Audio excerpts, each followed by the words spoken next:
കത്തോലിക്ക സഭയിൽ കോതമംഗലത്ത് നിന്ന് ഒരു വിശുദ്ധൻ ഉണ്ടാകുന്നതിനുള്ള സാധ്യത കൂടുതൽ തെളിയുന്നു. കോതമംഗലം ധർമ്മഗിരി ആശുപത്രിയുടെയും സന്യാസ സഭയുടെയും സ്ഥാപകൻ ജോസഫ് പഞ്ഞിക്കാരൻ അച്ഛനെ മാർപ്പാപ്പ ധന്യനായി പ്രഖ്യാപിച്ചു. വാഴ്ത്തപ്പെട്ടവൻ എന്ന ഘട്ടം കൂടി പിന്നിട്ടാൽ പഞ്ഞിക്കാരൻ അച്ഛനെ വിശുദ്ധനായി പ്രഖ്യാപിക്കും. Medical Sisters of Saint Joseph സന്യാസിനി സമൂഹവും പഞ്ഞിക്കാരൻ അച്ഛന്റെ ധന്യപദവിയെ അഭിമാനത്തോടെയാണ് സ്വീകരിക്കുന്നത്. കോതമംഗലത്തെ ധർമ്മഗിരി, അങ്കമാലി ലിറ്റിൽ ഫ്ലവർ തുടങ്ങി വിവിധ ആശുപത്രികളുടെ സ്ഥാപകനും കോതമംഗലം ആസ്ഥാനമായുള്ള Medical Sisters of Saint Joseph MSJ എന്ന സന്യാസിനി സമൂഹത്തിന്റെ സ്ഥാപകനുമാണ് ധന്യൻ ജോസഫ് പഞ്ഞിക്കാരൻ. ദേവദാസൻ പദവിയിൽ നിന്ന് ധന്യനായി ഉയർത്തിക്കൊണ്ട് ലയോ 14 മാർപ്പാപ്പയാണ് പ്രഖ്യാപനം നടത്തിയത്. വ്യാഴാഴ്ച രാത്രിയിൽ വത്തിക്കാനിൽ ആയിരുന്നു പ്രഖ്യാപനം. കത്തോലിക്ക സഭാ വിശ്വാസികൾക്ക് ഏറെ പ്രാധാന്യമുള്ള പ്രഖ്യാപനമാണിത്. വിശുദ്ധൻ എന്ന പദവിയിലേക്ക് കൂടുതൽ അടുത്തിരിക്കുകയാണ് പഞ്ഞിക്കാരൻ അച്ഛൻ. അടുത്ത ഘട്ടമായ വാഴ്ത്തപ്പെട്ടവൻ എന്ന പദവിക്ക് ശേഷമാണ് വിശുദ്ധനായി പ്രഖ്യാപിക്കുന്നത്.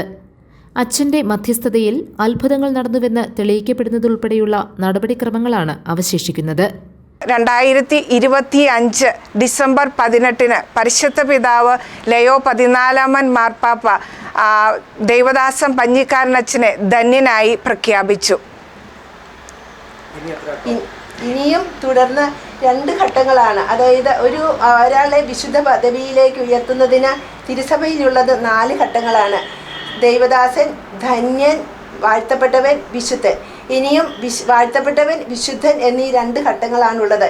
ഈ 2 ഘട്ടങ്ങളും മെഡിക്കലി അസാധ്യമായ 2 മിറക്കിളുകൾ സംഭവിച്ചു കഴിയുമ്പോൾ അതിനോട് ചേർന്നാണ് ആ ഘട്ടങ്ങളിലേക്ക് ഉയർത്തപ്പെടുന്ന ഘടകങ്ങൾ, അതിൻ്റെ പ്രവർത്തനങ്ങൾ നടക്കുന്നത്.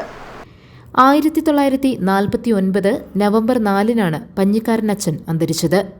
തങ്കളത്ത് ധർമ്മഗിരി പ്രൊവിൻഷ്യൽ ഹൗസിനോട് അനുബന്ധിച്ചുള്ള ചാപ്പലിലാണ് കബറിടം സ്ഥിതി ചെയ്യുന്നത്. ഇവിടെ വിശ്വാസികളെത്തി പ്രാർത്ഥിക്കാറുണ്ട്. ധന്യനായി പ്രഖ്യാപിച്ചതോടെ ഇവിടേക്ക് കൂടുതൽ വിശ്വാസികൾ പ്രാർത്ഥനയ്ക്കായി എത്തും. MSJ സന്യാസിനി സമൂഹവും ഏറെ അഭിമാനത്തോടെയാണ് സ്ഥാപക പിതാവിന്റെ ധന്യപദവിയെ കാണുന്നത്. പാവങ്ങൾക്കു വേണ്ടി ജീവിതം ഉഴിഞ്ഞുവെച്ചിരുന്നുവെന്ന് സഭാഭാരവാഹികൾ പറഞ്ഞു. വളരെ സന്തോഷമായിട്ടാണ് ഞങ്ങൾ ഇരിക്കുന്നത്. പ്രത്യേകിച്ച് MSJ സന്യാസിനി സമൂഹത്തിലായിരിക്കുന്നതിൽ ഞങ്ങൾ ഒത്തിരിയേറെ സന്തോഷിക്കുന്നു. കാരണം ഞങ്ങളുടെ സഭാസ്ഥാപകനാണ് ധന്യനായത്. അതുകൊണ്ട് അച്ഛൻ ഇത്രയും വിശുദ്ധമായിട്ടുള്ള ഒരു ജീവിതമായിരുന്നു അച്ഛൻ നയിച്ചിരുന്നത്. അച്ഛൻ്റെ ജീവിതം മുഴുവനും ദരിദ്രരുടെ ഇടയിൽ, പാവങ്ങളുടെ ഇടയിൽ, രോഗികളുടെ ഇടയിൽ ശുശ്രൂഷ ചെയ്യാനായിട്ടാണ് അച്ഛൻ ഉപയോഗിച്ചിരുന്നത്. അതുപോലെ തന്നെ അച്ഛൻ തന്നെ ആദ്യകാലത്ത് ഡോക്ടേഴ്സ് ഇല്ലാണ്ടിരുന്ന സമയത്ത് പോലും അച്ഛൻ തന്നെ വൈദ്യശാസ്ത്ര സംബന്ധമായ പുസ്തകങ്ങൾ പഠിച്ച് അച്ഛൻ തന്നെ രോഗികളുടെ വ്രണങ്ങൾ വെച്ചുകെട്ടി അവർക്ക് ആവശ്യമായ മരുന്നുകൾ നൽകുകയും ചെയ്തിരുന്നു. അത്രയും തീഷ്ണതയോടുകൂടി എല്ലായിടത്തും ആത്മാക്കളെ രക്ഷിക്കണം എന്നുള്ള ഒരു ഉറച്ച ആഗ്രഹത്തോടുകൂടി, തീഷ്ണതയോടുകൂടി അച്ഛൻ കടന്നു വന്ന് അന്നത്തെ പാർശ്വവൽക്കരിക്കപ്പെട്ടവരുടെ ഇടയിലേക്ക് കടന്നു വന്ന് അച്ഛൻ പ്രവർത്തിക്കുകയാണ് ചെയ്തത്.